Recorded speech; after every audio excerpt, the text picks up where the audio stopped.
today's session, you would have created 2 Photoshop versions of Niky Roehreke's work and 1 collage base. During this tutorial, I'm going to show you how to use Photoshop to create your own Niky Roehreke work. You can choose to pause this video at any point, and if you have any questions, Miss Parkin or I will answer them during today's session. And if you're doing this from Show My Homework, then you can just comment to me on Show My Homework and I will get back to you. So today you're going to be creating your own work inspired by Niky Roehreke. I've just created 2 very quick ones. I'm going to show you them. So I created this one earlier and this one earlier. So I've used a range of shapes and I'm going to talk you through how to do that. Step 1, you need to open up a portrait into Photoshop. I would advise you open up a portrait that has quite a lot of background space so that you can add on shapes and fill that space. So I'm going to give you a few minutes to do that. You need to, if you can choose to you can choose to use a portrait that you already have. For some of you, you've completed the task where I said you can take 30 portraits. If you don't have your own portraits, just find a portrait from Google. I don't mind if it's colour or black and white. If you look here, Niky Roehreke has created portraits using colours. So she's not all of her work is based on black and white portraits. So that's entirely up to you. So whilst you're finding your portrait, please click pause and go and find your portrait. And then once you've found it, then click play. Okay, so now everyone should have their own portrait up. What you need to do is create a background layer. You create this by clicking on black background and dragging it down to the layers panel here, and that creates a background copy. This is because the background copy is one that I can edit, and if anything goes wrong, I can delete it and I'll always have the original image. So I'm just going to brighten this a little bit because that's what I want to do. If you want to brighten it, you can choose the curves or you can click the exposure adjustment. Okay, so I'm happy with that. What I'm going to do is talk through the shapes. I'm only going to demonstrate how to do each shape once and then you can experiment with it yourself. So ideally this session is for you to experiment, get used to working back on Photoshop and create your own complex work. So it's up to you how complex you want it to be, how much of the composition you want to use. Okay, so when you're creating shapes onto your portrait, I want you to add a new layer for each shape. So then a new layer you create a new layer by clicking the layers panel at the bottom and that will create a new layer, or alternatively you can click layer, new and then layer at the top here. The first shape I'm going to show you how to create is a rectangle. So what you need to do is click the rectangular marquee tool. Sorry, I should have said, so I apologise I haven't. What you need to do is make sure that photography panel is open. So you need to click window, the workspace and ensure that it's photography. This means that all the work tools that you need will be here. So make sure you do that now. So click Windows, Workspace and make sure it's photography. Don't worry, you won't lose any of your previous work. Okay, so I've chosen to use the rectangular marquee tool. I'm going to create a rectangle as such, and then I'm going to select the paintbrush tool and paint it. I want to paint it blue and yellow. So let me go.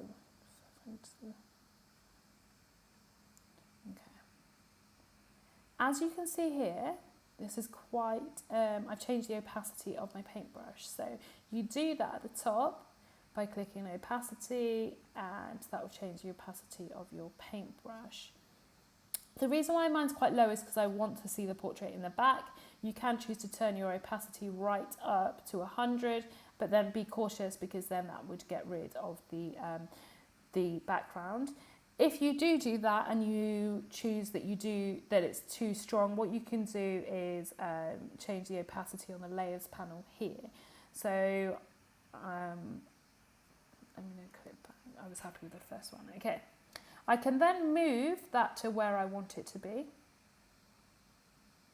I want it to be there. And that's a rectangle. So I'm going to double click the layer and label it rectangle. So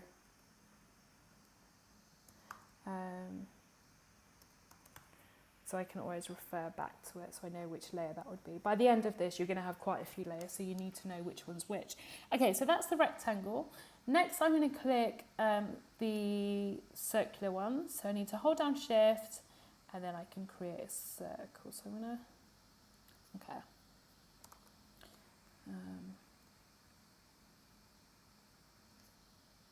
Just want to move that. So oh,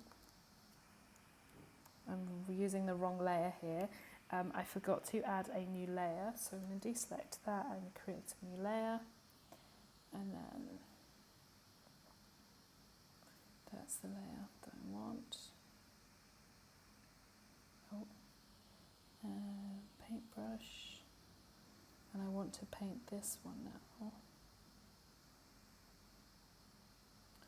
Actually, using my colour theory knowledge, I'm going to make that orange.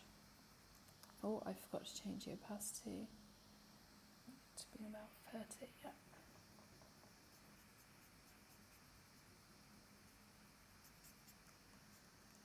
I can change a size. You can do that by clicking Command T, or you click File and then Transform. You scroll down to Transform and then Scale.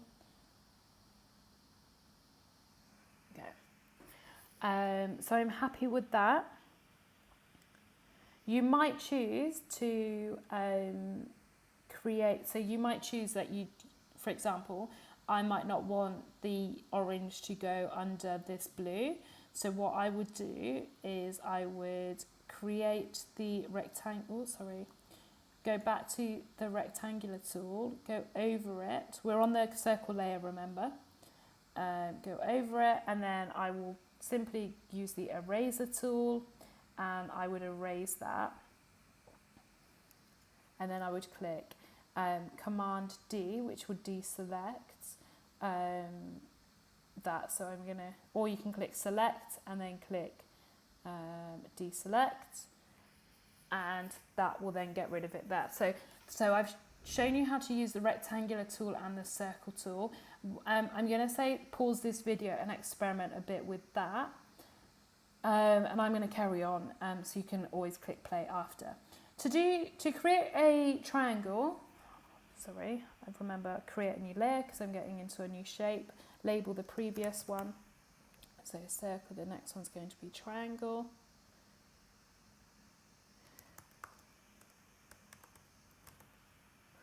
To create a new, I don't want that to happen. To create the triangle, I always use the this tool here. So what I would do is just ensure that it's connected, and you can create your shape. Just you have to make sure it's connected to the start point. So this is my triangle, and I now want to paint this two different colours. So I'm going to choose green for half. Make sure the paintbrush tool is selected, and click OK. That's the paintbrush tool.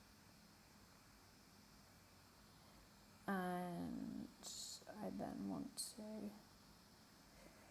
do the other half, this colour. Okay, I'm happy with that. And I'm going to move that to wherever I want it to be. I'm going to move it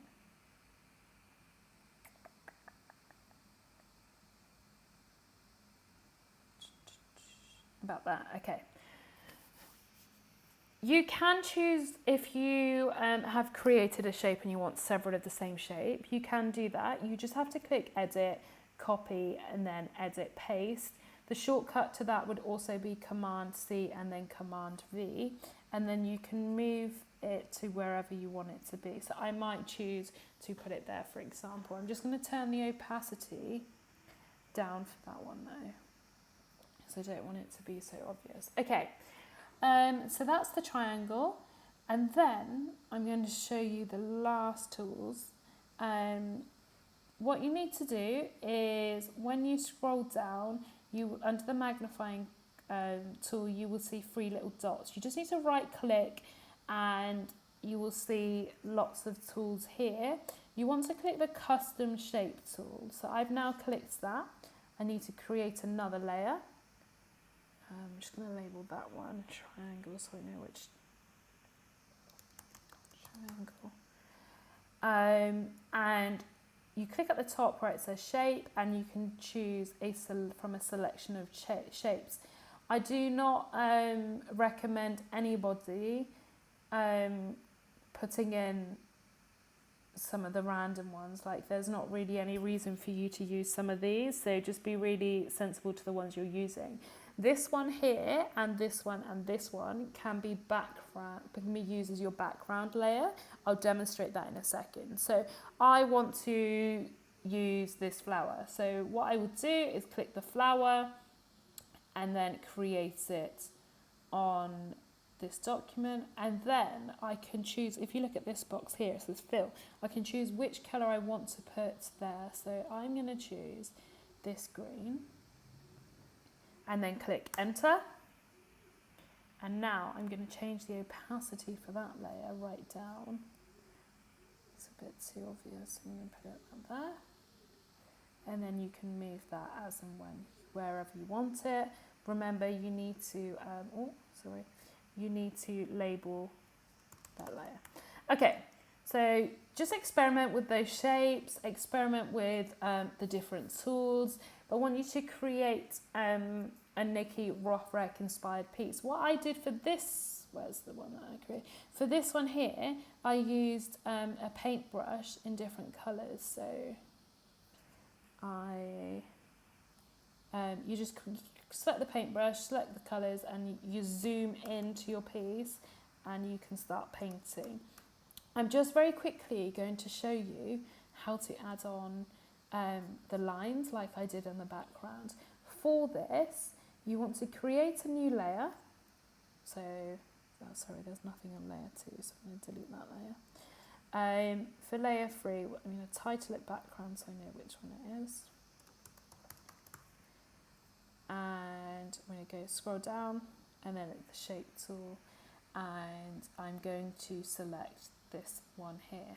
So I'm going to hold it down, and then that will now be my background. So I'm going to change that so it's not so obvious. I'm going to choose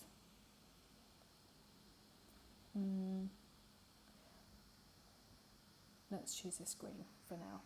Okay, I'm going to click enter, and I can no longer see my portrait. So what I need to do is click opacity and go right down.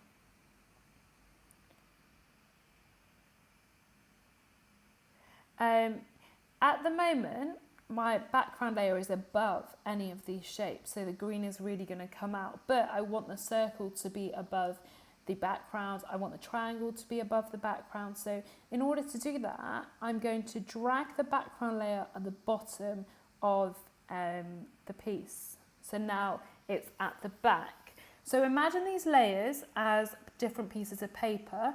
The background layer is always going to be at the bottom. So whatever you would like to have behind everything, just ensure it's there.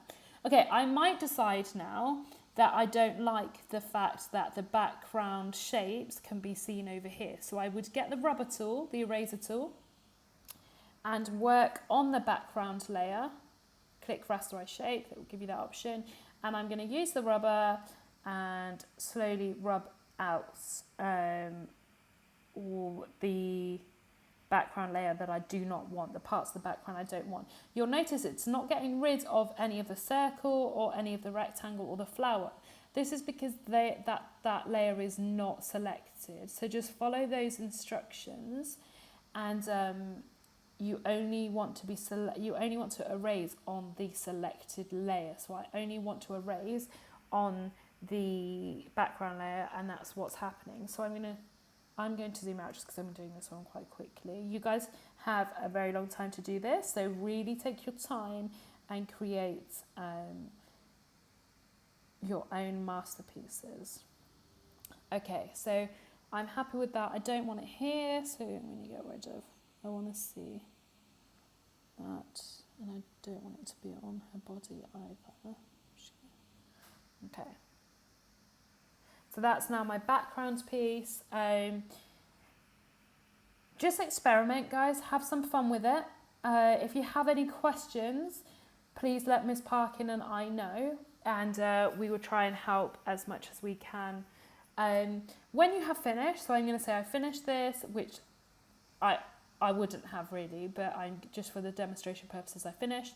I'm going to click layer, flatten layer, and that's now all a finalized piece. And then I'm going to click file and then save as, and you're going to save it as a JPEG. Once you've saved it, you need to upload it onto your website. Have fun, guys. If you have any questions, again, let us know. Good luck.